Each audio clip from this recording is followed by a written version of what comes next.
आज 2 सिंचाई परियोजनाओं को भी स्वीकृति दी गई है। यह सिंचाई परियोजना बाणसागर बांध के ऊपर स्थापित है। बाणसागर बांध से इनको पानी मिलेगा, क्योंकि बाणसागर बांध में जब से बना है, मध्य प्रदेश सरकार का जो हिस्सा है उसमें से हम 60 से 65% ही उपयोग कर पा रहे हैं। बाकी हिस्सा हमारा करीब 250 MCM का हिस्सा हमारा बाकी है। तो उसके उपयोग को बढ़ाने के लिए हमने बड़े तेजी से कार्य प्रारंभ करे हैं। तो यह जो 2 परियोजनाएं आज स्वीकृत हुई है, एक है धनवाही सूक्ष्म सिंचाई परियोजना, और यह दोनों परियोजनाएं लिफ्ट इरिगेशन वो प्रेशर पाइप के माध्यम से हर एक के खेत में जाएगी। इसमें कोई जमीन का अधिग्रहण नहीं होगा, सिर्फ पंपिंग स्टेशन के लिए 1-1 हेक्टेयर भूमि का अधिग्रहण किया जाएगा। पहली योजना 53 करोड़ की है, 53.74 करोड़ की, और उसमें 3500 हेक्टेयर सिंचाई होगी और करीब करीब 2810 कृषक इसमें लाभान्वित होंगे। दूसरी योजना है बरही सूक्ष्म उद्यम सिंचाई परियोजना। यह कटनी जिले की बरही एवं विजय राघवगढ़ तहसील के अंदर इसका विस्तार रहेगा। यह 566.92 करोड़ की योजना है, जिसमें 20,000 हेक्टेयर में सिंचाई होगी और 11,500 कृषकों को इसमें सीधा लाभ मिलेगा। तो यह 620 करोड़ 85 लाख की योजना है, 23,500 हेक्टेयर के अंदर जिसका फैलाव रहेगा और 14,000 किसान बंधुओं को इसमें लाभ मिलेगा।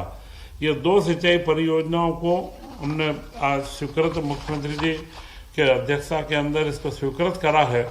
और यह अगर आप देखेंगे तो 2003 तक प्रदेश के अंदर 7.5 करीब 7-7.25 लाख हेक्टेयर के अंदर सिंचाई होती थी, जो हमारे राजा महाराजाओं के काल से लेकर के और पूरे कांग्रेस की सरकार के बाद में 2003 तक का एक आंकड़ा था।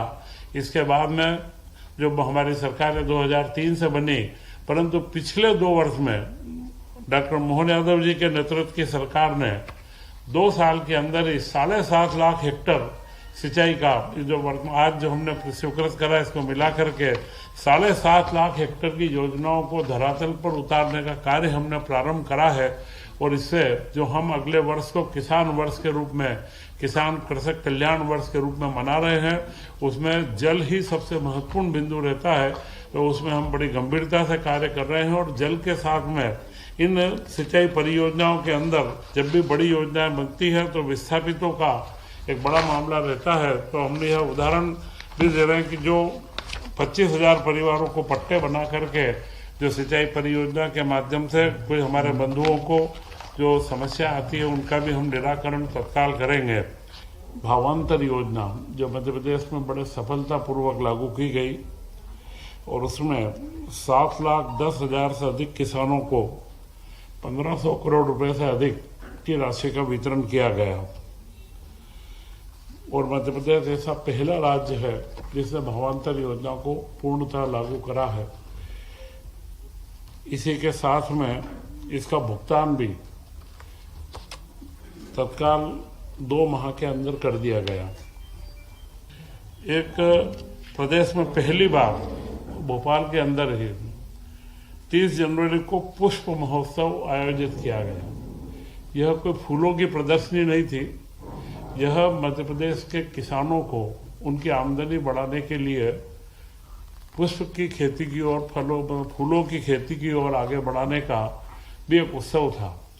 आज हमारे पास में करीब करीब 40,000 किसान पुष्प से जुड़े हैं और वह 45,000 हेक्टेयर क्षेत्र में फूलों की खेती होती है। इसमें मालवा व निमाड़ महत्वपूर्ण है। इसको पूरे प्रदेश के अंदर बुंदेलखंड से लेकर के ग्वालियर चंबाक संभाग और महाकौशल में भी फूलों की खेती बढ़े, इसके लिए प्रदेश के प्रयास जारी हैं।